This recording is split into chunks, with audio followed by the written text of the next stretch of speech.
52 species in genus Melocactus. My fascination with Melocactus Cactaceae, the family of cacti, has always captivated me, with their unique adaptations and incredible resilience. But among this diverse family, the genus Melocactus holds a special place in my heart.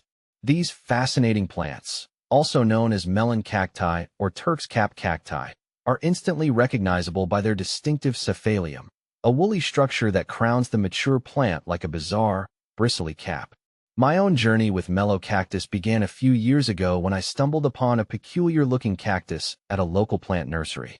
Its globular shape and prominent ribs were typical of many cacti, but the dense, reddish-brown cephalium perched atop the stem was unlike anything I had ever seen. Intrigued, I brought the plant home and delved into the world of Melocactus, and I haven't looked back since. What makes Melocactus unique? Melocactus are native to the warmer regions of the Americas, from the Caribbean islands to the coasts of South America. They thrive in a variety of habitats, from coastal dunes to rocky outcrops, showcasing their remarkable adaptability. What truly sets them apart, however, is their unique growth pattern. In their youth, Melocactus resemble many other globular cacti, with ribbed stems and sharp spines. But upon reaching maturity, they undergo a dramatic transformation. The stem stops growing, and a cephalium begins to develop at the apex.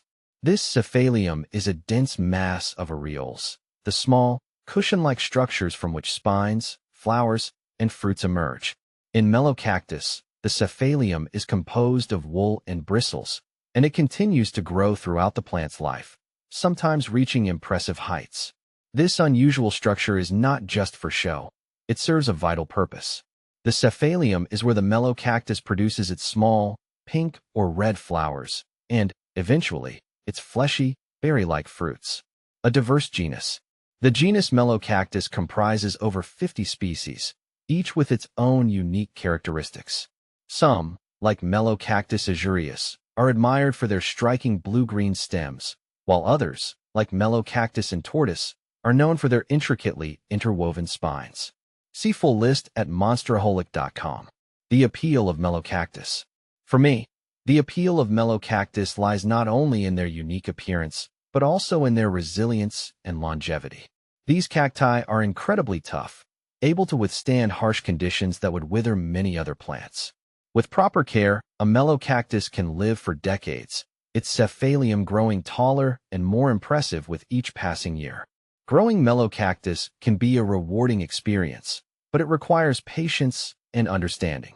These cacti are slow-growing and demand well-draining soil and plenty of sunlight. Overwatering is a common pitfall, as Melocactus are susceptible to root rot.